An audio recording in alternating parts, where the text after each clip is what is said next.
नमस्कार दोस्तों।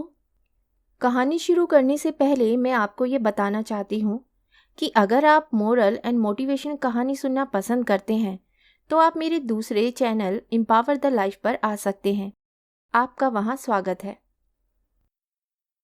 The golden stories में आपका स्वागत है। आइए सुनते हैं सुदर्शन जी की लिखी कहानी कवि की स्त्री। सत्यवान।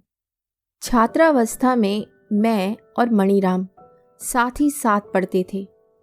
उस समय हम एक दूसरे पर प्राण देते थे। वे 55 के दिन थे। जब तक एक दूसरे को देख ना लेते शांति ना मिलती। उस समय हमें बुद्धि ना थी। पीछे से प्रेम का स्थान वैर ने ले लिया था। दोनों एक दूसरे के लहू के प्यासे हो गए थे। तब हम शिक्षित हो चुके थे। एफए की परीक्षा पास करने के पश्चात हमारे रास्ते अलग अलग हो गए। मणिराम मेडिकल कॉलेज में भर्ती हो गई। मैंने साहित्य संसार में पांव रखा। मुझे रुपए पैसे की परवाह न थी। पूर्वजों की संपत्ति ने इस ओर से निश्चिंत कर दिया था। दिन रात कविता के रस में तल्लीन रहता। कई दिन घर से बाहर ना निकलता। उन दिनों मेरे सिर पर यही धुन सवार रहती थी। एक एक पद पर घंटों खर्च हो जाते थे। अपनी रचना को देखकर मैं गर्व से झूमने लग जाता था। कभी कभी मुझे अपनी कविता में तुलसीदास की उपमा और सूरदास के रूपकों का स्वाद आता था। जब मेरी कविताएं पत्रों में निकलने लगी तब मेरा कवित्व का मद उतरने लगा। मद उतर गया पर उसका नशा न गया। वह नशा प्रख्याति, कीर्ति और यश का नशा था। थोड़े ही वर्षों में मेरा नाम हिंदी संसार में प्रसिद्ध हो गया। मैं अब कुछ काम ना करता था, केवल बड़े बड़े लोगों को पार्टियां दिया करता था। अब इसके बिना मुझे चैन ना मिलता था। कविता में इतना मन ना लगता था। पहले मेरा सारा समय इसी की भेंट होता था, पर अब वह जी बहलावे की चीज हो गई थी। परंतु जब कभी कुछ लिखता, रंग बांध देता था। तुच्छ से तुच्छ विषय को लेता तो उसमें भी जान डाल देता था। उधर मणिराम चिकित्सा के ग्रंथों के साथ सिर फोड़ता रहा। 5 वर्ष बाद असिस्टेंट सर्जरी की परीक्षा पास करके उसने अपनी दुकान खोल ली। परीक्षा का परिणाम निकलने के समय उसका नाम एक बार समाचार पत्र में निकला था। इसके पश्चात फिर कभी उसका नाम पत्रों में नहीं छपा। इधर मेरी प्रशंसा में प्रतिदिन समाचार पत्रों के पृष्ठ भरे रहते। वह दुकान पर सारा दिन बैठा रोगियों की बाट देखता रहता था, परंतु उसका नाम कौन जानता था। लोग जाते हुए झिझकते थे। मैं उसकी ओर देखता तो घृणा से मुंह फेर लेता। जिस प्रकार मोटर में चढ़ा हुआ मनुष्य पैदल जाने वालों को घृणा से देखता है। एक दिन एक पत्र आया।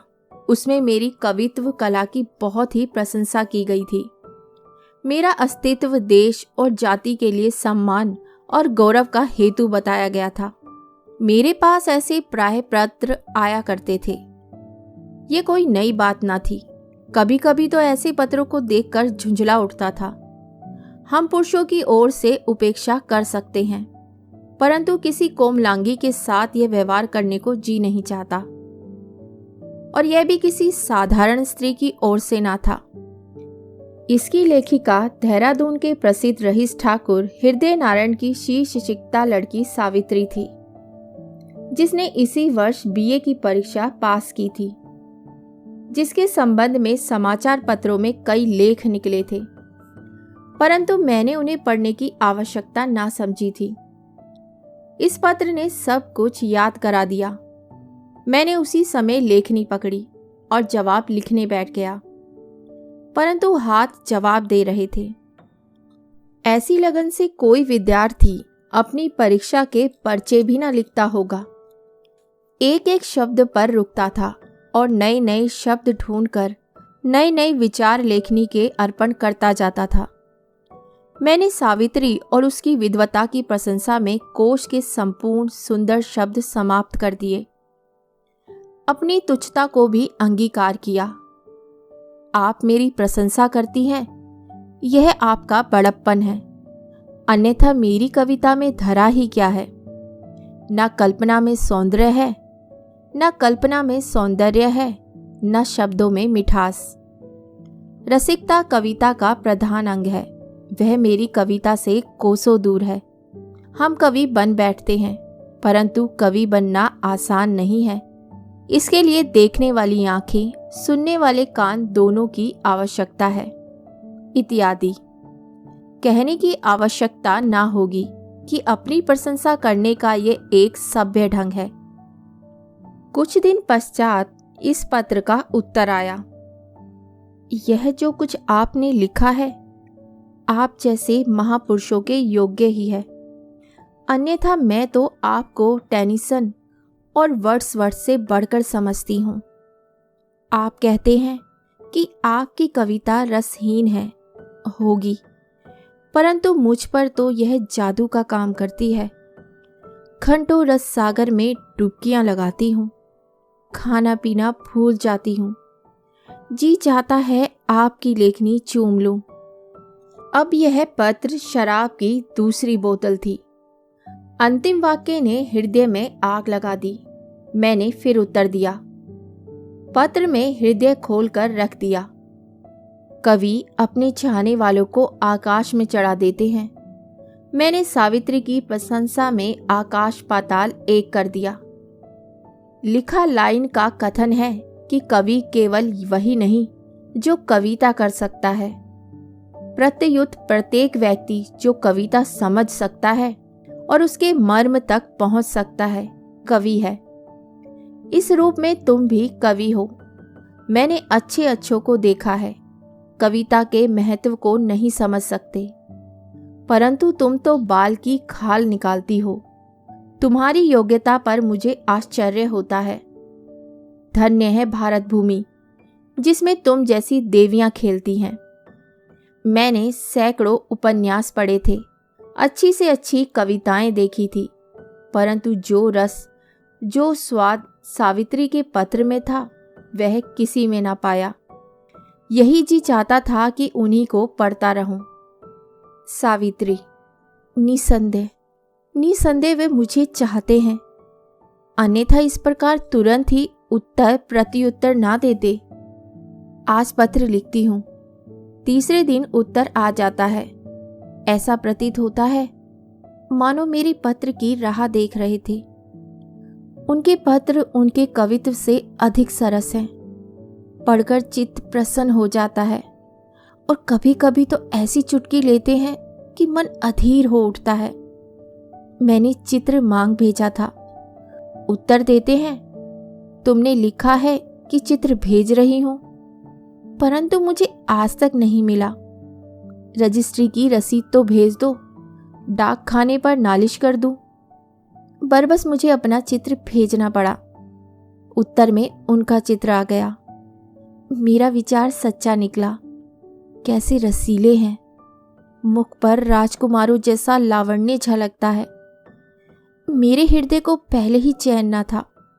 चित्र ने रहा साहब भी छीन लिया। रात को नींद नहीं आती। उनकी अंतिम कविता ने उनका हृदय मुझ पर खोल दिया है। प्रियतमा से, कैसा प्यारा शीर्षक है। अक्षर से अक्षर प्रेम टपकता है। इससे पहली कविता पाती निहार कर भी मुझ पर ही लिखी गई थी। लिखती हूं, तुम मुझे कलंकित करके छोड़ोगे। यह तो कहो, तुम मेरे पीछे पल्ले झाड़कर क्यों पड़ गए हो। एक और कविता एकांत में प्रकाशित हुई है। इससे जान पड़ता है अभी तक कुंवारे हैं तो परंतु मेरा इतना परिश्रम क्यों करते हैं। बहुत पढ़ना लिखना मनुष्य को बांस की तरह खोखला कर देता है। लिखती हूं, कविता करना बंद कर दो और अपने शरीर की ओर ध्यान दो। मुझे बड़ी चिंता रहती है। इसके बाद मैंने उनके संबंध में सब कुछ मालूम कर लिया। वे हमारी बिरादरी के हैं और कुंवारे हैं। मैंने पत्र लिखा। पहले पत्रों और इस पत्र में बहुत भेद था। इसमें कोई संकोच, कोई बनावट ना थी। तुम्हारे पत्रों से संतोष नहीं होता। जी चाहता है प्रत्यक्ष दर्शन हो तो गिरकर आपके पैरों को चूम लूं। अब अधिक न तरसाओ, प्रतिक्षण सामने देखना चाहती हूं। प्राय सोते सोते चौंक पड़ती हूं, सोचती हूं तुम्हारे खाने पीने का क्या प्रबंध होता होगा। रात को अधिक समय तक जागते तो नहीं रहते, स्वास्थ्य बिगड़ जाएगा, इसका पूरा ध्यान रखो। मुझे पत्र लिखना ना भूलो। जी डर जाता है, मुझे अपने चरणों की दासी समझो। चौथे दिन उत्तर आया, तब मैं जमीन से उछल पड़ी। वे मेरे साथ विवाह करने के लिए सहमत नहीं, प्रत्युत अधीर हो रहे थे।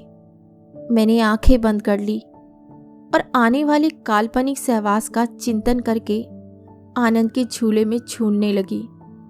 इतने में किसी के पैरों की चाप सुनाई दी। मेरी आंखें खुल गई। देखा, छोटा भाई प्रभाशंकर चित्रों का एक बंडल हाथ में लिए खड़ा है। मैंने आश्चर्य से पूछा, प्रभा, यह क्या है? बाबूजी कहते हैं ये चित्र देखकर एक छाट दो।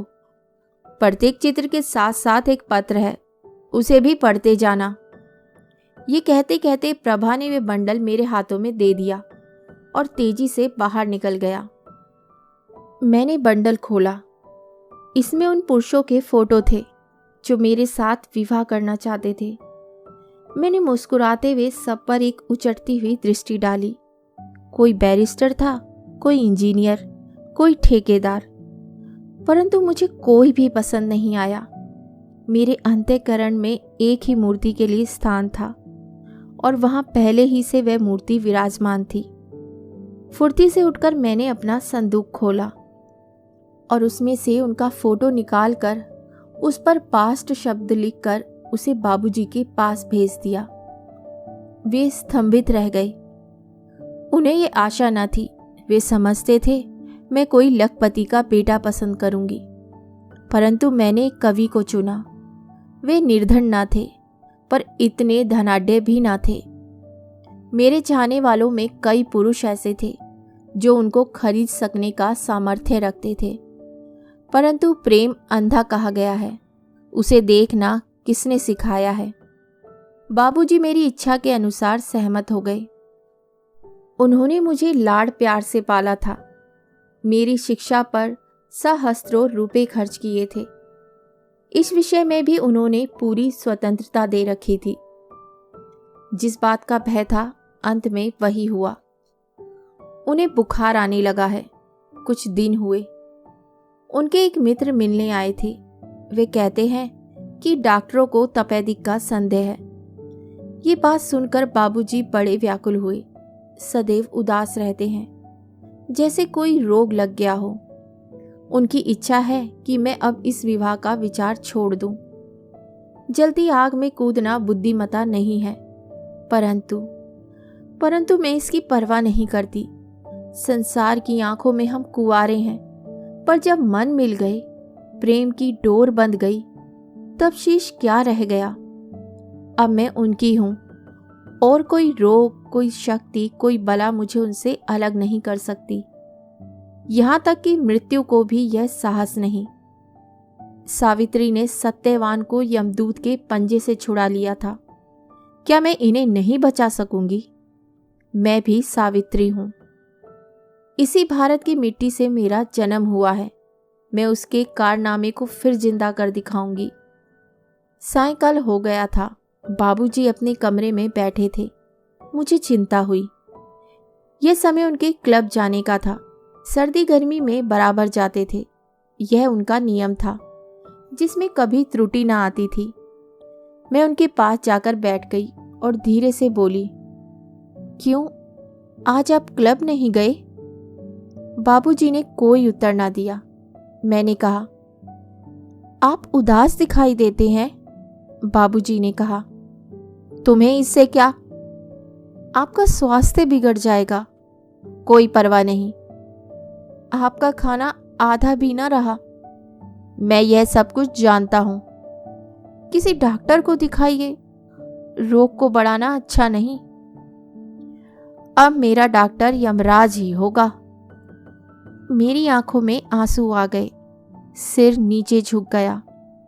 बाबूजी दूसरी ओर देख रहे थे, परंतु मेरे आंसू उन्होंने देख लिए। बातचीत का रंग बदल गया। वे बोले, सावित्री, मैं तो अपने भाग्य को रो रहा हूं, परंतु तुम्हें क्या हुआ है?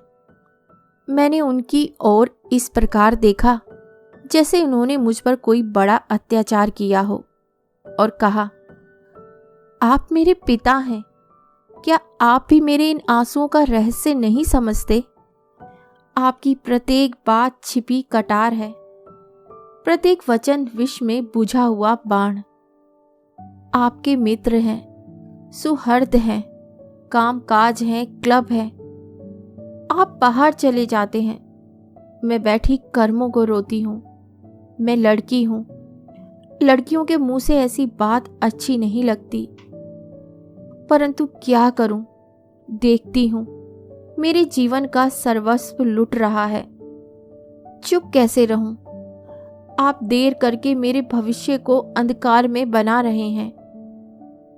बाबूजी ने आतुर होकर कहा, परंतु सावित्री, देखकर मक्खी निगलना आसान नहीं। क्या तुझे विश्वास है कि वे तेरी सेवा शुश्रूषा से अच्छा हो जाएगा? हाँ, मुझे विश्वास है कि मैं उन्हें पचा लूंगी। कवि बेपरवाह होते हैं, प्राय पढ़ने लिखने में लगे रहते हैं। मैं उन्हें जीवन के समस्त झंझटों से निश्चिंत कर दूंगी। कहूंगी, पहले अपने स्वास्थ्य की ओर देखो, पीछे कविता भी हो लेगी। नौकरों के हाथ की रोटियां खाते हैं, खाया पिया क्या तन लगेगा? स्तुति करने को भी सभी हैं, सहानुभूति किसी में नाम की नहीं। बाबूजी पर मेरी इन बातों का बहुत ही प्रभाव हुआ। कुछ समय के लिए उनका मुंह बंद हो गया, फिर बोले, यह सब ठीक है, परंतु कहने और करने में बहुत भेद है।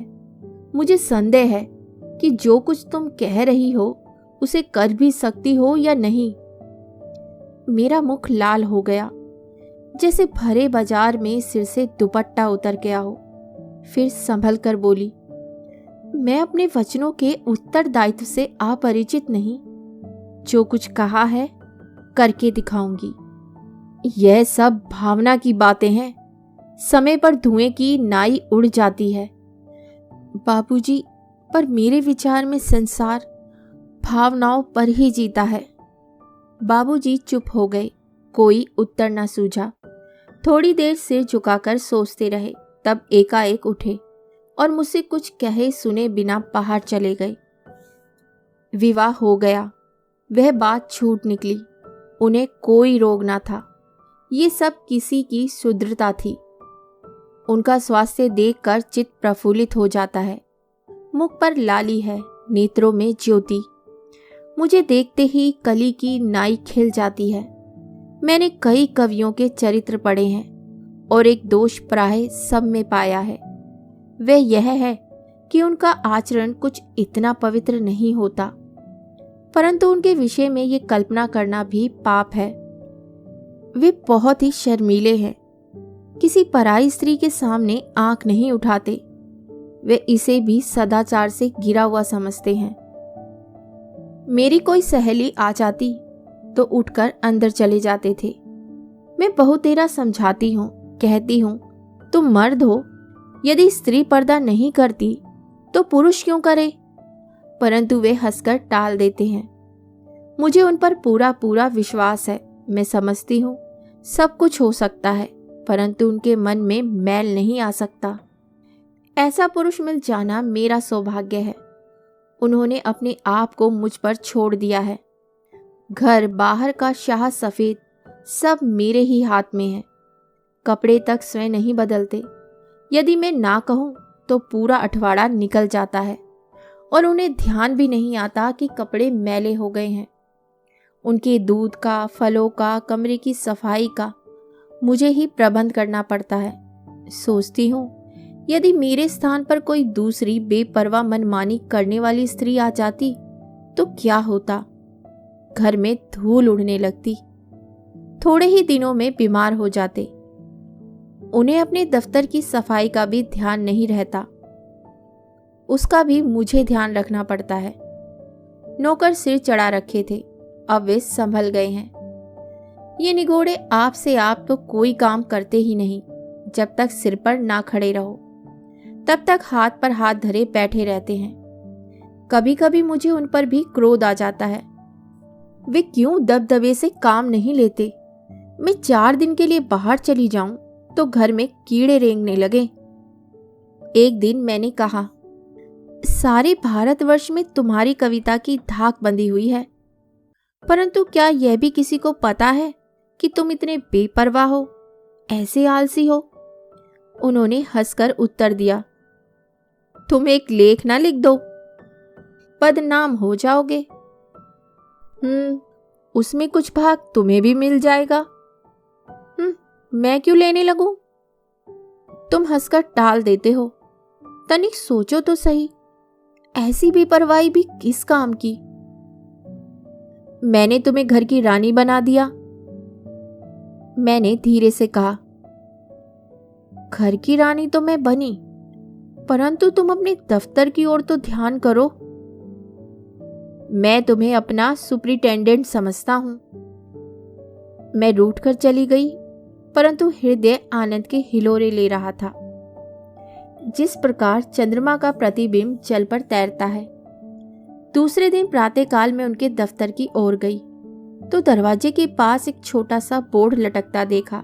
उस पर लिखा था, सावित्री देवी बीए सुपरिटेंडेंट। मैंने उसे जल्दी से उतार कर उनके सामने जा फेंका और कहा, ये शरारतें देख लोग क्या कहेंगे? उन्होंने मेरी ओर देखा तो मुस्कुराकर भुजाएं फैला दी। संध्या का समय था। मैंने अपनी सबसे बढ़िया पोशाक पहनी और पास जाकर कहा, बाहर चलोगे, घूम आए। वे इस समय कविता में मग्न थे। धीरे से बोले, इस समय बात ना करो, बड़ा विचित्र भाव सूझा है, उसको प्रकट करने के लिए शब्द ढूंढ रहा हूं। मुझे विस्मय चढ़ गया। कैसे पुरुष हो, सदा अपनी ही धुन में मग्न रहते हो। इतना भी नहीं होता, मेरी किसी समय तो मान लिया करें। पहले मुझे देखकर प्रसन्न हो जाते थे, परंतु अब तो ऐसा प्रतीत होता है जैसे इनका हृदय प्रेम से शून्य हो गया है। हाँ, कविता में हृदय निकाल कर रख देते हैं। मेरी आंखों से आग बरसने लगी। मुंह से बोली, सदा कविता ही सूझती रहती है या किसी समय संसार का भी ध्यान आता है? इस कविता से कवि संसार में शोर मच जाएगा। तुम्हें मेरा भी ध्यान है या नहीं, यह अपने हृदय से पूछो। मैं अपने हृदय से नहीं, स्वयं तुमसे पूछती हूं। तनिक आंखें उठाकर उत्तर दो ना। यह कविता देखकर फड़क उठोगी। ऐसी कविता मैंने आज तक नहीं लिखी। मैंने हताश सी होकर कहा, मेरी बड़ी इच्छा थी कि आज थोड़ा घूम आती। इस कविता ने काम बिगाड़ दिया। जी चाहता है कागज छीनकर दवात तोड़ दूं। दवात कागज की हानि साधारण बात है, परंतु यह विचार फिर ना मिलेंगे।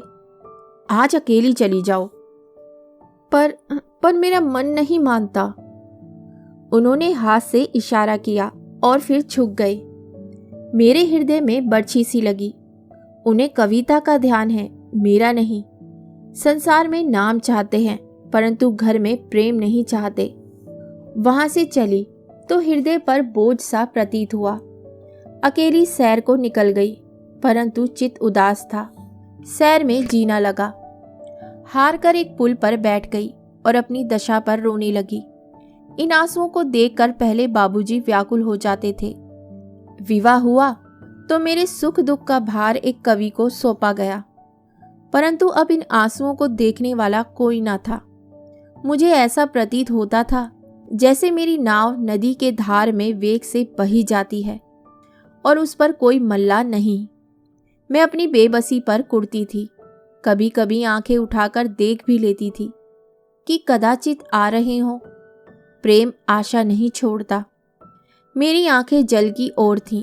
सोचती थी, यदि कोई शक्ति मंत्र बल से मुझे जल की तरंग बना दे तो गंगा की तरंगों में खेलती फिरूं। एकाएक आंखें छपक गई। निद्रा देवी ने इच्छा पूरी कर दी। मैं गंगा में गिर गई। बहु तेरे हाथ पांव मारे पर निकल ना सकी, प्रवाह में बहने लगी। सुधी आई तो मैं घर पर थी। वे सामने खड़े थे। कुर्सी पर एक डॉक्टर बैठा था। उन्होंने कहा, अच्छी बची, इनका धन्यवाद करो। यह मेरे मित्र डॉक्टर मणिराम हैं। आजकल काशी में इनके नाम की पूजा होती है। नदी में ना कूद पड़ते तो तुम्हारा बचना असंभव था। मैं धीरे धीरे उठकर बैठ गई, साड़ी को सिर पर कर लिया और डॉक्टर साहब की ओर देखा, मगर आंखें ना मिल सकी। मैंने परमात्मा आपका भला करे कहा और आंखें झुका ली, परंतु हृदय में हलचल मची हुई थी। चाहती थी वे उठकर चले जाएं। मेरा विचार था इससे मेरा धीरज वापस आ जाएगा, परंतु जब वे चले गए तब जान पड़ा मैं भूल पर थी। व्याकुलता बढ़ गई। पानी की सैर हो गई थी। आग खरीद लाई। रात हुई, परंतु मेरी आंखों में नींद ना थी। उसे सावित्री की आंखों ने चुरा लिया था। उसमें कैसा आकर्षण था, कैसी बेबसी थी। जैसे कोई कैदी लोहे के जंगले के अंदर से स्वतंत्र सृष्टि को देखता है और आह भरकर पृथ्वी पर बैठ जाता है। उसकी आंखें बार बार मेरी ओर उठती थीं, परंतु वे उन्हें उठने ना देती थी। जिस प्रकार माँ अपने अबोध बालक को पराये खिलौने पकड़ते देखकर गोद में उठा लेती है, उस समय बालक किस प्रकार मचलता है, कैसा अधीर हो जाता है। चाहता है कि माँ छोड़ दे तो खिलौना लेकर भाग जाए। यही दशा सावित्री की थी। सत्यवान वहीं डटा रहा।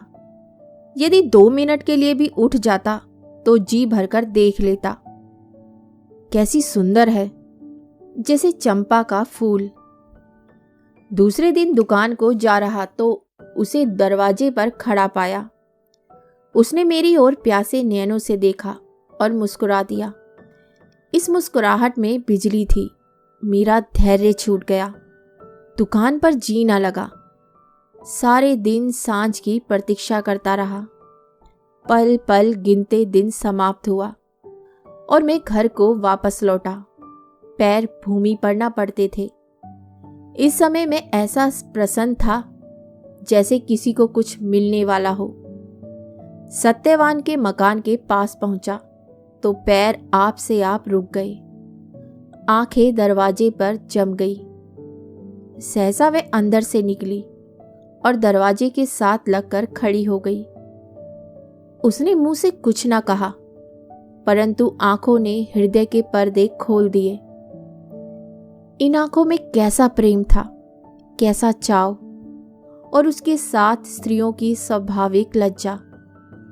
चटनी में खटाई के साथ शक्कर मिली हुई थी। मैं मतवाला सा हो गया और झूमता झामता घर पहुंचा, जैसे किसी ने शत्रु का दुर्ग विजय कर लिया हो। कई दिन बीत गए। नैनों का प्रेम पाश दृढ़ होता गया। अब उसे देखकर जीना भरता था। ओस की बूंदों से किसी की प्यास कब बुझी है। तृष्णा अपने पैर आगे बढ़ा रही थी। अंतःकरण सावधान करता था, जैसे भय के समय कोई लाल झंडी दिखा दे। परंतु कामदेव उस ड्राइवर के समान परवाना करता था जिसने शराब पी ली हो। ये शराब साधारण शराब न थी। यह वह शराब थी जो धर्म कर्म सब चूल्हे में झोंक देती है और मनुष्य को बलात् भय के मुंह में डाल देती है। यह काम वासना की शराब थी। एक दिन बहुत रात गए घर लौटा। चित्त दुखी हो रहा था, जैसे कोई भारी हानि हो गई हो, परंतु सावित्री दरवाजे पर ही खड़ी थी। मैं गदगद प्रसन्न हो गया। घाटा पूरा हो गया। सारा क्रोध और दुख दूर हो गया। सावित्री ने कहा, आज आपको बड़ी देर हो गई। परंतु आवाज थरथरा रही थी। मेरा कलेजा धड़कने लगा। शरीर पसीना पसीना हो गया। छात्रावास में हमने सैकड़ों मुर्दे चीरे थे।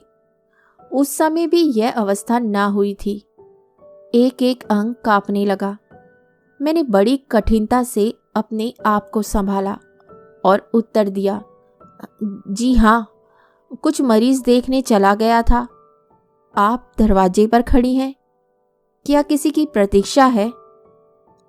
हाँ, उनकी राह देख रही हूँ। क्या आज कोई कवि सम्मेलन है? कवि सम्मेलन तो नहीं, एक जलसे में गए हैं। वहां उन्हें अपनी नवीन कविता पढ़नी है, तो 12 बजे के पहले ना लौटेंगे। सावित्री ने त्रिषित नैनों से मेरी ओर देखा और एक मधुर कटास से ठंडी सांस भरकर कहा, घर में जी नहीं लगता। अभी तो 8 ही बजे है। जी चाहता है कि घड़ी की सुइयां घुमा दूं। मेरे पैर ना उठते थे। ऐसा प्रतीत होता था मानो कोई विचित्र नाटक हो रहा हो, परंतु कोई देख ना ले, इस विचार से पैर उठाने पड़े। हमें धर्म का विचार हो या ना हो, परंतु निंदा का विचार अवश्य होता है। सावित्री ने मेरी ओर ऐसी आंखों से देखा मानो कह रही है, क्या तुम अब भी नहीं समझे? मैं आगे बढ़ा, परंतु हृदय पीछे छूटा जाता था। अब मेरे वश में ना था। घर आकर चित्त उदास हो गया। सावित्री की मूर्ति आंखों में फिरने लगी। उसकी मधुर वाणी कानों में गूंजने लगी। मैं उसे भूल जाना चाहता था।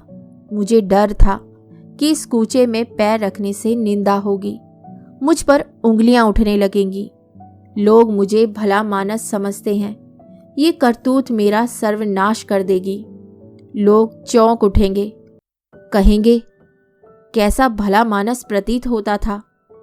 परंतु पूरा गुरु घंटाल निकला। प्रैक्टिस भी कम हो जाएगी। वह विवाहिता स्त्री है। उसकी ओर मेरा हाथ बढ़ाना बहुत ही अनुचित है। परंतु ये सब युक्तियां, सब विचार जल की तरंगे थीं।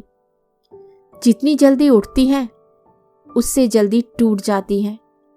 वायु का हल्का सा थपेड़ा उनका चिंतक मिटा देता है। मनुष्य कितना दुर्बल, कितना बेबस है। दूसरे दिन मैं सत्यवान के घर पहुंचा, परंतु पैर लड़खड़ा रहे थे, जैसे नया नया चोर चोरी करने जा रहा हो। उस समय उसका हृदय किस प्रकार धड़कता है, कहीं कोई देख ना ले, मुंह का रंग भेद ना खोल दे। कभी कभी भलमनसी का विचार भी आ जाता था। पैर आगे रखता था, परंतु पीछे हट जाता था। परंतु मैंने एक छलांग भरी और अंदर चला गया। इस समय मेरे होठ सूख रहे थे। सत्यवान ने मुझे देखा तो कुर्सी से उछल पड़ा और बड़े आदर से मिला। देर तक बातें होती रहीं। सावित्री भी पास बैठी थी। मेरी आंखें बराबर उसके मुख पर अटकी रहीं। पहले चोर था, अब डाकू बना। सावित्री की झिझक भी दूर हो गई। बात बात पर हंसती थी। अब उसे मेरी ओर देखने में संकोच ना था। लज्जा के स्थान पर चपलता आ गई थी। यहां से चला तो ऐसा प्रसन्न था जैसे इंद्र का सिंहासन मिल गया हो। तत्पश्चात रास्ता खुल गया। दिन में कई बार सावित्री के दर्शन होने लगे। रात को 2-2 घंटे उसके पास बैठा रहता। मेरा और सावित्री का आंखों आंखों ही में मन मिल गया, पर सत्यवान को कुछ पता ना था। कल्पना सागर से विचारों के मोती निकालने वाला कवि, बहुत दूर तक दृष्टि दौड़ाने वाला तत्वदर्शी विद्वान अपने सामने की घटना को नहीं समझता था। उसकी कविता दूसरों को जगाती थी, परंतु वह स्वयं सोया हुआ था। उस अनजान यात्री के समान जो नौका में बैठा दूर के हरे हरे ऊंची ऊंची पहाड़ियों को देख देख कर झूमता है, परंतु नहीं जानता कि उसकी नाव भयानक चट्टान के निकट पहुंच रही है। सत्यवान विनाश की ओर बढ़ रहा था। सावित्री, कितना अंतर है। मनीराम की आंखें हृदय में आग लगा देती हैं। निकट आते तो मैं इस प्रकार खिंची जाती जैसे चुंबक लोहे की सुई को खींच लेता है।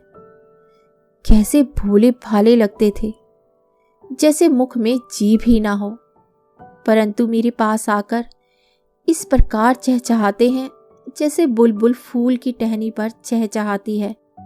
उनके बिना अब जी नहीं लगता था। मकान काटने को दौड़ता था। चाहती थी मेरे पास ही बैठे रहें। किसी ने मुंह से तो नहीं कहा, परंतु आंखों से पता चला कि मोहल्ले की स्त्रियां सब कुछ समझ गई हैं।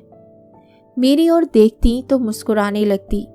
इतना ही नहीं, अब वे भी अपने विचारों से चौंक उठे। कवि थे, कुछ मूर्ख नहीं, बेपरवाह थे। अब हाथ मल मल कर पछताने लगे। संसार जीतते थे, परंतु घर गंवा बैठे। सदैव उदासीन रहते थे। रात को सो नहीं सकते थे। बात करती तो काटने को दौड़ते। आंखों में लहू उतर आता था। न खाने की ओर ध्यान था, न पीने की ओर। कई कई दिन स्नान न करते थे। अब मुझे न उनके कपड़े बदलवाने का शौक था, न उनके खाने पीने का प्रबंध करती थी। कभी इन बातों में आनंद आता था, अब इतने से जी घबराता था। कुछ दिन पश्चात प्रयाग के एक प्रसिद्ध मासिक पत्र में उनकी एक कविता प्रकाशित हुई, जिसका पहला पद था, भयो क्यों अनचाहत को संग। कविता क्या थी? अपनी अवस्था का चित्र था। मेरी आंखों से आग बरसने लगी। शेरनी की नाई बिफरी हुई उनके सामने चली गई और बोली, यह क्या कविता लिखने लगे हो अब? उन्होंने मेरी ओर ऐसी आंखों से देखा जो पत्थर को भी मोम कर देती। शोक और निराशा का पूरा नमूना थी। धीरे से बोले, क्या है ये कविता पढ़कर लोग क्या कहेंगे? कवि जो देखता है लिख देता है, इसमें मेरा दोष क्या है? मैंने तनिक पीछे हटकर कहा, तुमने क्या देखा है? सावित्री, मेरा मुंह ना खुलवाओ। अपने आंचल में मुंह डालकर देख लो, मुझसे कुछ छिपा नहीं। मैंने क्रोध से कहा, गालियां क्यों देते हो? गालियां इससे लाख गुना अच्छी होती हैं। तो तुम्हें मुझ पर संदेह है? संदेह होता तो रोना काहे को था? अब तो विश्वास हो चुका। कान धोखा खा सकते हैं, परंतु आंखें भूल नहीं करती। मुझे ये पता ना था कि मेरा घर इस प्रकार चौपट हो जाएगा। मुझ पर घड़ों पानी पड़ गया, पर प्रकृति जहां दुराचार को जाना होता है, वहां निर्लसता को पहले भेज देती है। ढिठाई से बोली, तुम कविता लिखो, तुम्हें किसी से क्या? घावों पर नमक छिड़कने आई हो? मेरी ओर देखते ही ना थे। उस समय बुद्धि कहाँ चली गई थी? मैंने तुम्हें पहचाना नहीं था, नहीं तो आज हाथ न मलता। परंतु लोग तुम्हारी वाह वाह कर रहे हैं। जिस पत्र में देखो तुम्हारी ही चर्चा है। पढ़कर प्रसन्न हो जाते होंगे। ये सुनकर वे खड़े हो गए। नेत्रों में पागलों की सी लाली चमक रही थी। चिल्लाकर बोले, अपनी मौत को ना बुलाओ, मैं इस समय पागल हो रहा हूं। तो क्या मार डालोगे? बहुत अच्छा, वह भी कर डालो। अपने जी की इच्छा पूरी कर लो। उन्होंने एक बार मेरी ओर देखा, जिस प्रकार सिंह अपने आखेट को मारने से पहले देखता है, और झपट कर अलमारी की ओर बढ़े। मेरा कलेजा धड़कने लगा। दौड़कर बाहर निकल गई। मेरा विचार था वह मेरे पीछे दौड़ेंगे, इसलिए घर के बाहर मैदान में जा खड़ी हुई, परंतु सांस फूली हुई थी। मृत्यु को सामने देख चुकी थी, परंतु वे बाहर न आए। थोड़ी देर पीछे दन का शब्द सुनाई दिया। मैं दौड़ती हुई अंदर चली गई। देखा तो वे फर्श पर तड़प रहे थे। मृत्यु का दृश्य देखकर मैं डर गई, परंतु मुझे दुख नहीं हुआ। कहीं मुकदमे की लपेट में ना आ जाऊं, यही चिंता अवश्य हुई। 2 मास बीत गए थे। मैं अपने आंगन में बैठी मणिराम के लिए नेकटाई बना रही थी। मैंने लोक आचार की परवाह ना करके उनसे विवाह का निश्चय कर लिया था। लोग इस समाचार से चौंक उठे थे, परंतु मैं उनके मरने से प्रसन्न हो रही थी। समझती थी जीवन का आनंद अब आएगा। अचानक नौकर ने आकर डाक मेरे सामने रख दी। इसमें एक पैकेट भी था। मैंने पहले उसे खोला। यह मेरे मृतक पति की कविताओं का संग्रह था। मैंने एक दो कविताएं पढ़ी। हृदय में हलचल मच गई। कैसे ऊंचे विचार थे, कैसे पवित्र भाव, संसार की मलिनता से रहित। इसमें छल ना था, कपट ना था। इसमें आध्यात्मिक सुख था, शांति थी। मेरी आंखों से आंसू बहने लगे। एकाएक तीसरे पृष्ठ पर दृष्टि गई। यह समर्पण का पृष्ठ था। मेरा लहू जम गया। पुस्तक मेरे नाम समर्पित की गई थी। एक एक शब्द से प्रेम की लपट आ रही थी, परंतु इस प्रेम और मणिराम के प्रेम में कितना अंतर था।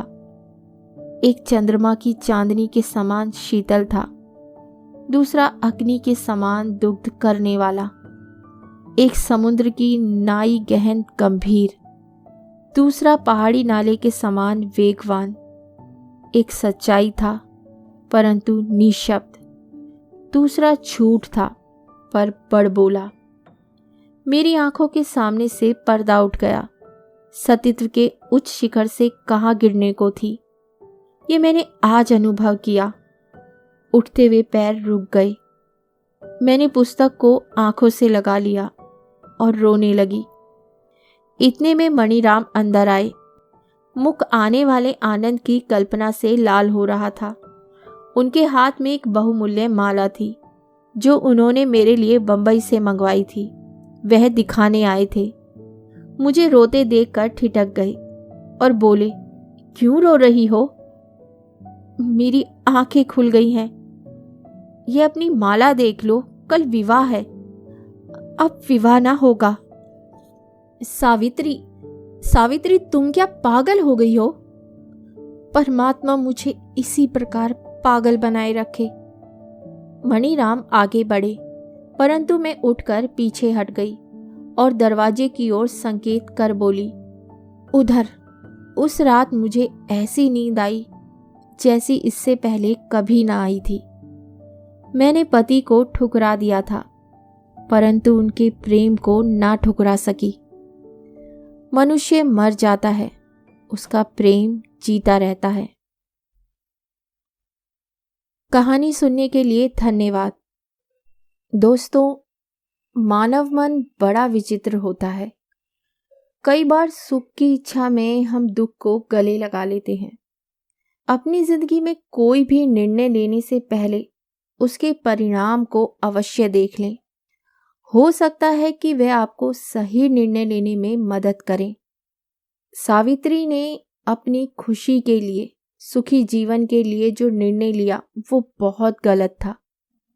पति पत्नी का प्रेम पवित्र होता है, निःशब्द होता है, मगर अधिक सुख की इच्छा में सच्चे प्यार को ना पहचान पाई।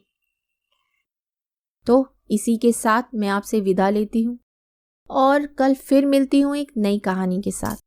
तब तक के लिए अलविदा।